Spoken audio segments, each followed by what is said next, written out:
සුබ දවසක් ඔයාලා හැමෝටම. ගිජ්ජේ YouTube channel එකෙන් අපි මුලින්ම යන්නේ ජපානයේ පිහිටලා තියෙන සයිසීරියා කියන ඉතාලියන් රෙස්ටරන්ට් එකකට. සයිසීරියා රෙස්ටරන්ට් ජපානයේ හුඟක් තැන්වල තම බහුලව දකින්න පුළුවන්. ඒ වගේම ඕනි කෙනෙක්ට ගිහිල්ලා කෑම ගන්න පුළුවනි බජට්ම රෙස්ටරන්ට් එකක් කියලා කියන්න පුළුවන්. අපි දැන් සයිසීරියා එකට ඇතුළට යන්නයි යන්නේ. අපි ගියේ හවස් වෙලාවක හින්දා සෙනඟ ගොඩක් අඩුයි. මේ තියෙන්නේ සයිසීරියා එකේ මෙනු කාඩ් එක. බලන්න කොච්චර ලස්සන ඇසට ප්‍රිය කෑම වර්ග තියනවාද කියලා.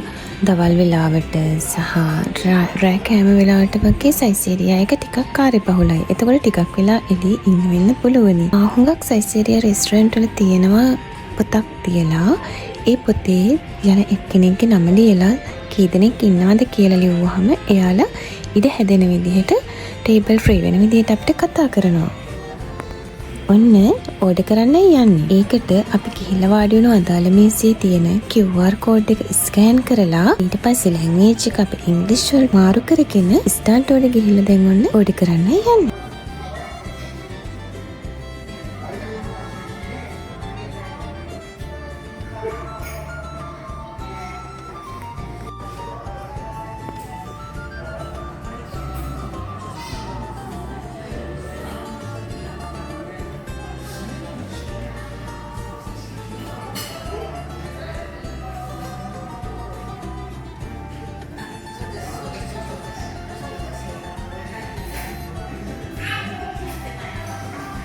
මේ ඕඩර් කරන්න යන්නේ ඩ්‍රින්ක් බාර් එක.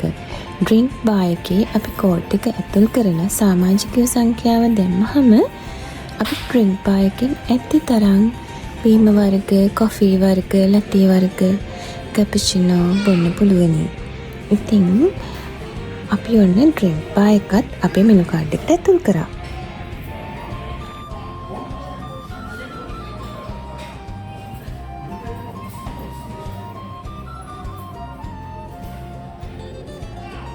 ඕඩර් එක ෆිනිෂ් කළා. දැන් තියෙන්නේ ඩ්‍රින්ක් බාර් එකට ගිහිල්ලා අපි කැමති බීම වර්ග, කොෆි වර්ග අරගෙන එන්න.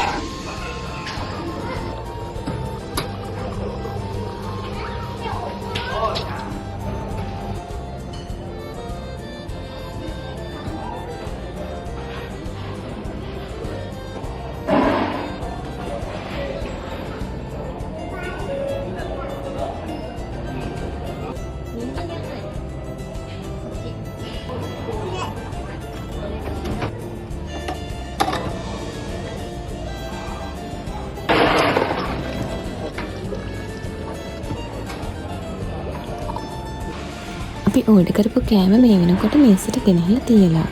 දැන් තියෙන්නේ රස බලන්න පටන් ගන්න. මේ බුබ්ලු දදා තියෙන රවුන්ඩ් තියෙන හොට්ම හොට් ප්ලේට් එකේ තියෙන්නේ බෙල්ලෝයි එළවලුයි දාලා හදපු ඉතාලියන් කෑමක්. ඒක ගොඩක් වෙලාවට අපි බන් එකක් එක තමයි කන්නේ. ඒක රසම රසයි. ගාලික් එහෙම දාලා තියෙන නැගටි එක ඒකත් රසයි. ඒ වගේම මේ කහ පාට තියෙන ක්‍රීම් කෝන් සුප් එකත් හරිම රසයි.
ඉතින් ඔන්න ඕඩර් කරපු කෑම ඔක්කොටම සාධාරණයක් ඉෂ්ට කළා.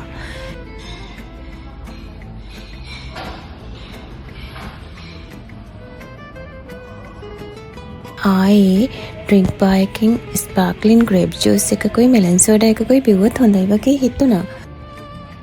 කෑමත් එක්කම බිලත් මේසට ඇවිල්ලායි තියෙන්නේ. මේ ඔක්කොටම ගියේ yen 1800ක් විතර. 1800ක් කියන්නේ ශ්‍රී ලංකාවේ මුදලෙන් රුපියල් 3600ක් විතර වගේ. දැන් අපි බිල ගෙවන්න යන්නේ. බිල ගෙවන්න තියෙන්නේ self checkoutම තමයි. අපි අපිට හම්බුන බිල අරන් ගිහිල්ලා QR code එක ස්කෑන් කරලා අපි ගෙවීම් කරන්න ඕන ක්‍රමේ තෝරගන්නවා. කාඩ් එකකින්ද, කෑෂ් වලින්ද, නැත්නම් වෙන මොකක් හරි ක්‍රමයකින්ද ඔන්ලයින් විදිහට ගෙවනවාද කියලා අපි තෝරලා අපි ඊට පස්සේ ඒ ක්‍රමයට අනුව ගෙවීම් කරගෙන යන්නයි තියෙන්නේ. සල්ලි ටික මැෂින් එක ඇතුළට දාලා ප්‍රොසෙස් එක සම්පූර්ණ කරන්නයි තියෙන්නේ. බිලත් ගෙවලා ටිකක් හවස් වෙලා හින්දා පිටත් වෙන්නයි යන්නේ.